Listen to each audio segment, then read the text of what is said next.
Hello friends, आपका बहुत बहुत स्वागत है हमारे चैनल सरकारी नौकरी में। जैसा कि आप स्क्रीन पर देख पा रहे हैं, इंडियन कॉन्स्टिट्यूशन जो अपना भारत का संविधान है, जिसका भाग 4 के मूल कर्तव्य, जो मौलिक कर्तव्य जिनको बोलते हैं, जिसके अंतर्गत अनुच्छेद 51 के आता है। ठीक है ना। तो भाग 4 की सारी वीडियो मैंने अपलोड कर दी हैं, 3 की, 2 की, 1 की।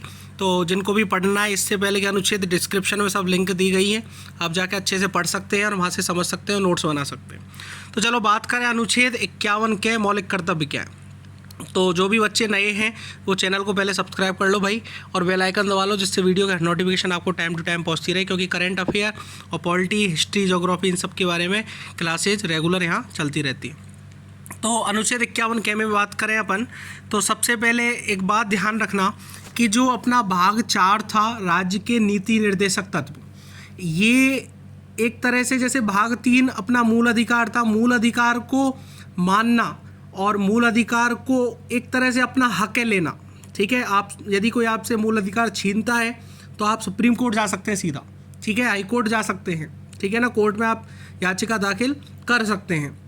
लेकिन जो भाग 4 था, राज्य के नीति निर्देशक तत्व, इसमें क्या था कि राज्य यदि कुछ नियम बनाए हैं, राज्य का कर्तव्य होगा उनको वहन करना, लेकिन राज्य यदि करती है तो ठीक है, नहीं करती है तो अभी ऐसा कुछ नियम नहीं है कि न्यायालय में आप चले जाओ और आप उनके खिलाफ केस दर्ज करा दो। ठीक है ना, राज्य के खिलाफ, तो ऐसा कोई ऑप्शन नहीं है भाग 4 में।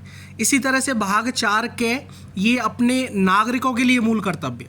ठीक है ना, तो नागरिकों के मूल कर्तव्य में ये है कि एक तरह से कर्तव्य हैं, आप इसकी पालना करते हो तो भी ठीक है और नहीं करते हो तो भी ठीक है, लेकिन आपका कर्तव्य है कि आपको पालना करनी चाहिए। तो सब एक बात ध्यान रखना कि जो भारत का प्रत्येक नागरिक है वो इन 11 कर्तव्यों को मानेगा। ठीक है, जब संविधान अपना स्टार्ट हुआ था उस टाइम एक भी मूल कर्तव्य नहीं था, जीरो थे बिल्कुल। ठीक है ना, उसके बाद में जो 42वां संविधान संशोधन हुआ था 1976 में, ध्यान से सुनना, 42वां संविधान संशोधन हुआ था 1976 में। ठीक है ना, और किसकी समिति पे हुआ था?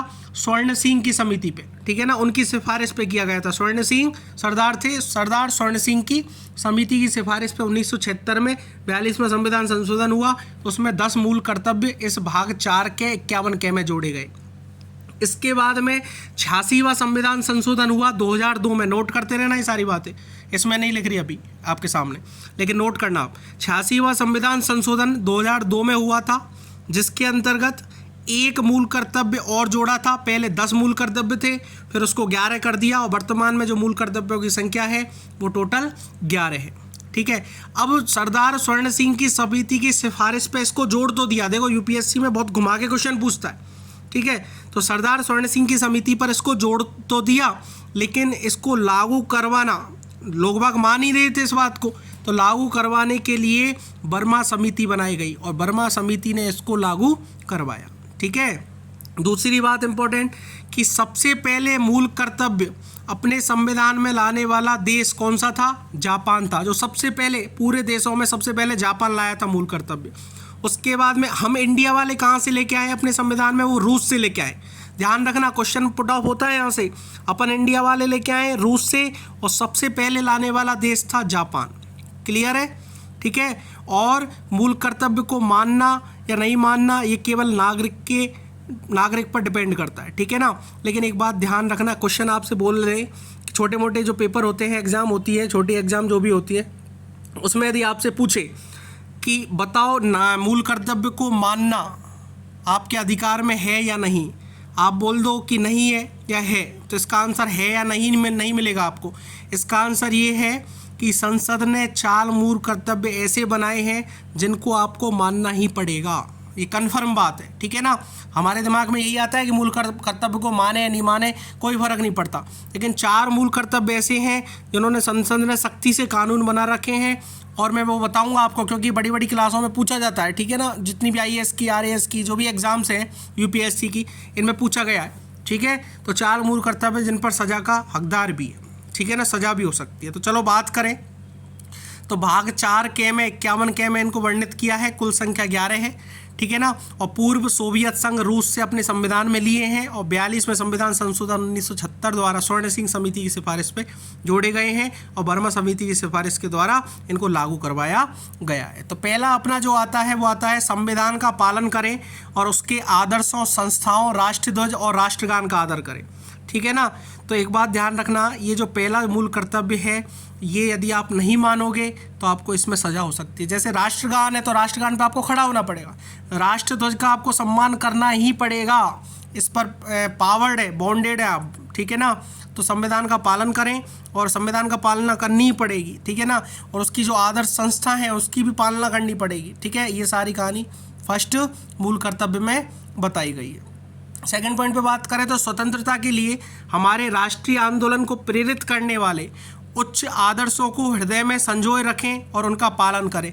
जितने भी स्वतंत्रता सेनानी थे अपने, उनके आदर्श अपने दिमाग में होने चाहिए, ठीक है ना। जैसे भगत सिंह है, राजगुरु है ना, और सुखदेव हैं, इन सब के आदर्श अपने दिमाग में होने चाहिए और उनकी पालना भी करनी चाहिए। ये दूसरा मूल कर्तव्य अपना। तीसरा आता है भारत की प्रभुता, एकता और अखंडता की रक्षा करें और उसे अक्षुण्ण रखें, मतलब अपने देश की अखंडता है, एकता बनाए रखें, ठीक है ना। इन सब चीज़ों पर आपको ध्यान देना पड़ेगा, ये मूल कर्तव्य अपना तीसरा। चौथे की बात करें, देश की रक्षा करें और आह्वान किए जाने पर राष्ट्र की सेवा भी करें। यदि कोई देश अपने देश पर जैसे आक्रमण कर दे तो आप बॉर्डर पर जाएं, बॉर्डर पर जाके आप लड़ाई भी कर सकते हैं। ये ज़रूरी नहीं है, आपका मूल कर्तव्य, आप जा भी सकते नहीं भी जा सकते। देश की रक्षा करना आपका पहला कर्तव्य होना चाहिए, ठीक है ना। ये चौथे नंबर का आपका मूल कर्तव्य। फिफ्थ नंबर पे बात करें तो भारत के सभी लोगों में समरसता और समान भ्रातृत्व की भावना का निर्माण करें, जो धर्म, भाषा और प्रदेश या वर्ग पर आधारित सभी भेदभाव से परे हो। ऐसी प्रथाओं का त्याग करें जो स्त्रियों के सम्मान के विरुद्ध हो। इसका मतलब ये है कि समान व्यवहार रखें, सभी की तरह सभी से भाई बहन का व्यवहार की भावना रखें, ठीक है ना। धर्म, भाषा, प्रदेश या वर्ग आधारित पर भेदभाव नहीं करें, ठीक है ना। और मतलब जो स्त्रियों का सम्मान है वो हमेशा बनाए रखें। ऐसी कोई प्रथा है जिससे स्त्रियों का सम्मान नहीं हो रहा है, उसका त्याग भी करें। यह आपका बोलता है पाँचवा। छठवीं की बात करें तो हमारी सामाजिक संस्कृति की गौरवशाली परंपरा का महत्व समझें और उसका परीक्षण भी करें, ठीक है ना। जितनी भी अपनी गौरवशाली परंपरा है उसका महत्व समझने की कोशिश करें, हमारी कौन सी संस्कृति है उसको समझें और उसका अनुसरण भी करें, परीक्षण भी करें, ठीक है ना। ये अपना 6 नंबर पे है। 7 नंबर पे बात करें तो प्राकृतिक पर्यावरण की, जिसके अंतर्गत वन, झील, नदी, वन्य जीव, इनकी सबकी रक्षा करें, उसका संवर्धन करें तथा प्राणी मात्र के प्रति दया भाव रखें, ठीक है। और ये एक बात ध्यान रखना, इस 7वें नंबर का जो पॉइंट है ये सख्ती से आपको मानना ही पड़ेगा। यदि आप पर्यावरण की सुरक्षा नहीं करोगे, वन्य जीव की सुरक्षा नहीं करोगे, आप खिलाफ हो इसके, यदि आप जंगल में जाके पेड़ काट रहे हो तो इन सब के पीछे भी सख्त कानून बनाया गया है, तो इसको मानना ही पड़ेगा आपको। 7वें नंबर का पॉइंट तो पहला मानना पड़ेगा राष्ट्रध्वज वाला, 7वां मानना पड़ेगा पर्यावरण सुरक्षा वाला। 8वें की बात करें, वैज्ञानिक दृष्टिकोण, मानववाद और ज्ञानार्जन तथा सुधार की भावना का विकास करें। जितनी भी वैज्ञानिक दृष्टिकोण है उस पर ध्यान दें, ठीक है ना। ये जो अंधविश्वासी लोग होते हैं इन पर ध्यान नहीं दें, मानववाद पर ध्यान दें, ज्ञान अर्जन करने की क्षमता रखें, ज्ञान अर्जन करने की कोशिश करें और अपने अंदर सुधार की भावना का विकास करें, ठीक है। उसके बाद 9वें नंबर पे आता है सार्वजनिक संपत्ति को सुरक्षित रखें और हिंसा से दूर रखें। जितनी भी सार्वजनिक संपत्ति है उसको सुरक्षा दें और हिंसा से दूर रखें, ठीक है ना। ये 9वें नंबर पे आता है और ये आपको मानना ही पड़ेगा। कन्फर्म है, पहला, 7वां और 9वां। ये 9वां, सार्वजनिक संपत्ति को आप नुकसान नहीं पहुंचा सकते, आपके खिलाफ कार्रवाई की जा सकती है, कानूनी कार्रवाई, ठीक है ना।